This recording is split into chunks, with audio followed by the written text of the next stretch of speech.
During a police investigation into the shooting of 2 bouncers at the Dome nightclub in 1998, detectives had a Taylors Lakes house bugged. But as the covert officers watched and listened, they stumbled across another crime taking place, a kidnap and ransom. The 23-year-old victim was abducted from Sunshine in broad daylight, beaten and pistol whipped before being thrown into the boot of a car.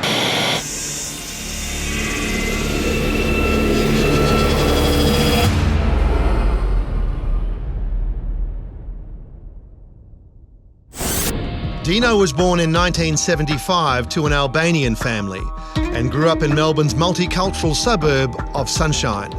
The Sunshine Boys were on a fast track to the big time, ambitions that were fed by gangster movies and tabloid headlines. It was a gang of schoolmates, but the core was Dibra, Mark Malia, who went on to work for Nick Radev, and Andrew Benji Venyamin. Imbued with the arrogance of youth, he would stop at nothing to become Melbourne's biggest gangster. Melbourne had become the party drug capital of Australia. Faced with a tidal wave of ecstasy, the cops couldn't cope. There had been rules and conventions among the old crooks, and a kind of order was maintained back then. Drugs brought anarchy.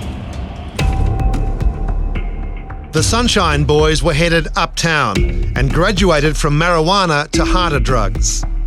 They were mixing with heavy Melbourne crims in nightclubs, and Dibra began hanging around with Alphonse Gangitano, boss of the feared Carlton Crew.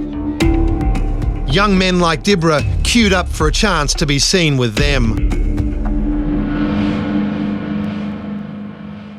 Dino Dibra I first met up in Carlton. He used to knock around with Alphonse and his entourage. He was being used by them to do a lot of their dirty work.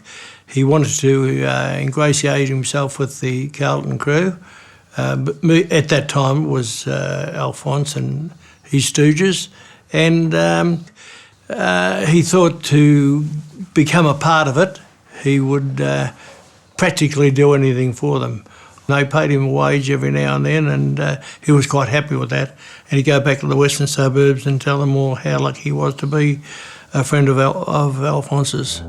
Things were going well until Dino's ego, fueled by heavy cocaine use, destroyed the trust between him and Benji. It began over a car they stole together. A simple job: steal a car for a friend in the rebirthing racket. They found one in Port Melbourne, they stole it, not realising it was actually an off-duty policeman's car, which had a laptop computer in the boot, which had lots and lots of sensitive information in there about informers, about operations, about all sorts of, even home addresses of various police. And Benji was all for selling it to the Carlton Crew, because this would be useful information for gangsters who wanted to know about police. But Dino wanted to make a big scene. He wanted to make a big show. So they got the address of a prominent undercover police officer and drove past his house one day. The family was out there in the front yard and so forth, and they waved to this copper, slow royal wave, and that was the beginning of the end of their relationship. From there they were picked up, they were put in the cell with another man who Dino began to boast about what they'd done. He was in fact an undercover policeman or informer, so they were busted. When Dino received a shorter prison sentence than Benji, the gang suspected he'd ratted them out. Benji decided he had to do something about Dino. And he said to Dibra, well, you're a dog, you've lagged us, you have to pay the price now. They shot him twice in the leg, breaking his left leg.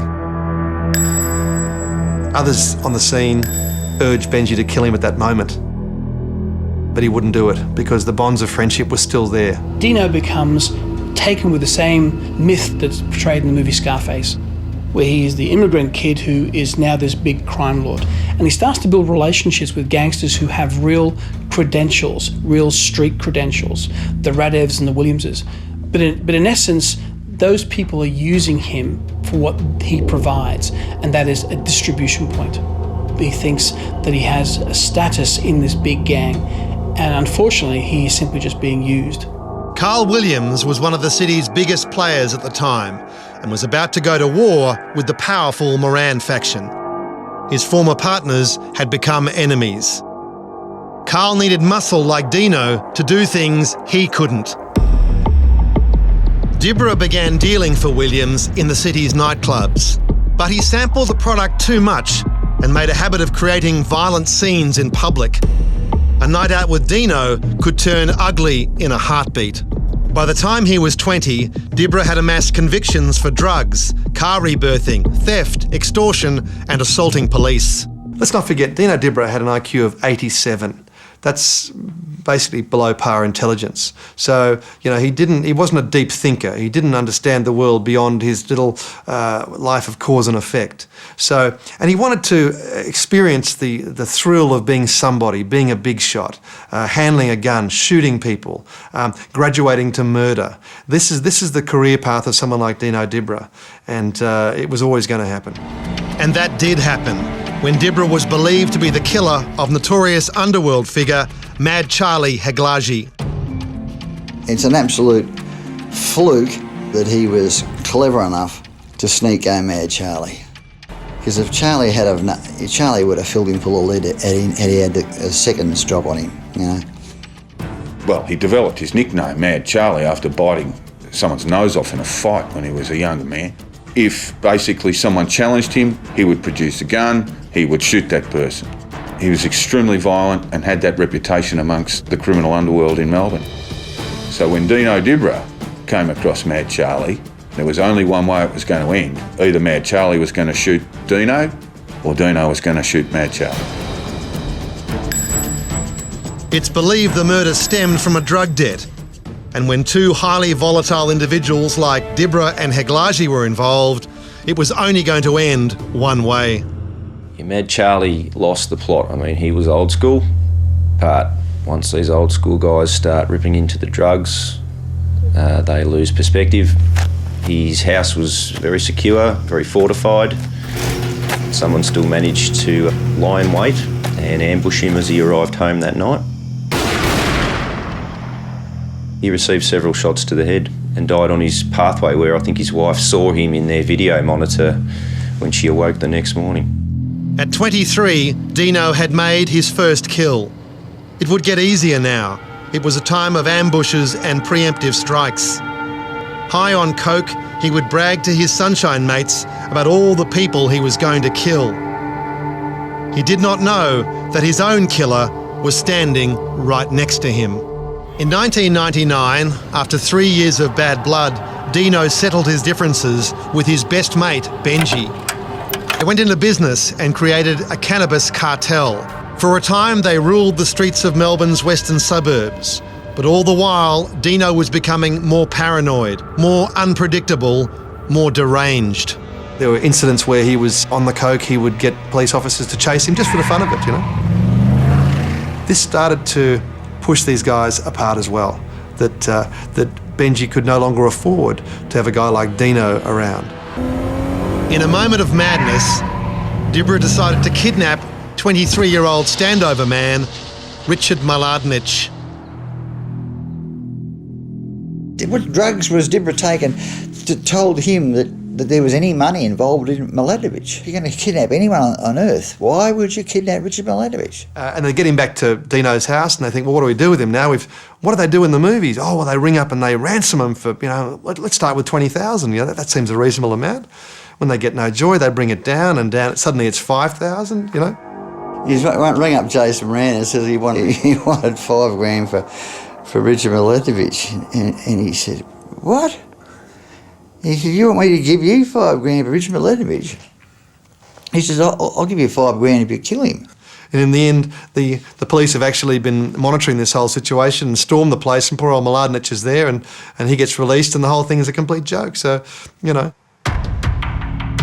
It was to be no laughing matter for Maladnich, who was allegedly killed by Dibra and his associates in May 2000. One of 30 murders that rocked the city in the deadly turf war, Richard Maladnich was shot dead in St Kilda's Esquire Motel on May 16, 2000.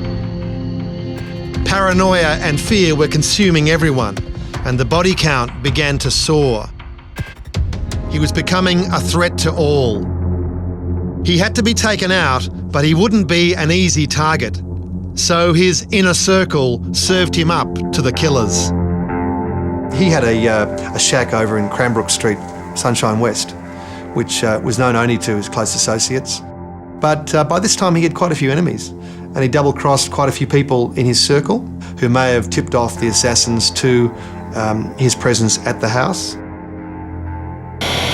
In October 2000, 25-year-old convicted drug trafficker Dino Dibra was gunned down execution-style outside a house in Cambrook Street, West Sunshine. Police believe there were 3 killers. They say they know one of the gunmen, but need more information to arrest him. We believe we know the identity of one of the gunmen. We're confident that this gunman is in fact a hired hitman. Dino Dibra was ambushed outside a house in West Sunshine.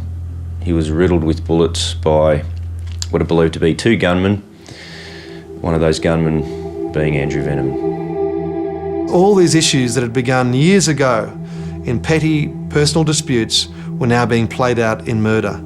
It was the total disaster and destruction of the little team. For a gang whose ties were forged in blood, it was a befitting end for Scarface in the suburbs.